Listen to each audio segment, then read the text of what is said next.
Hello नमस्कार, मैं राजू शर्मा आपका दोस्त। आज की कुछ बातें हैं दोस्तों, उसकी और मेरी। क्या मालूम था हम कब तक साथ थे,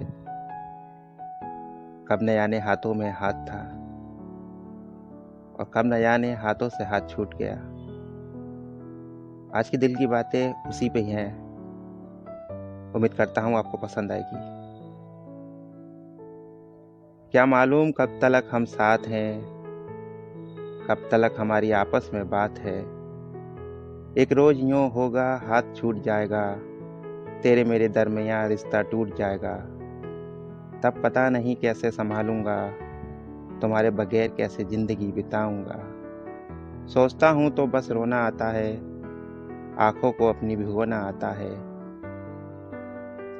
काश के रब जान निकल जाए या सीने से अरमान निकल जाए, कि रब की दुआ में इतना असर हो, मेरी ताउम्र तेरे संग हो।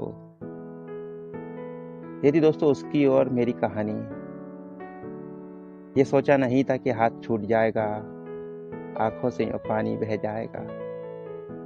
उम्मीद करता हूँ आपको पसंद आएगी मेरी और उसकी कहानी। दोस्तों के साथ जरूर शेयर करना इस कहानी को। बस आज के लिए इतना ही दोस्तों। धन्यवाद।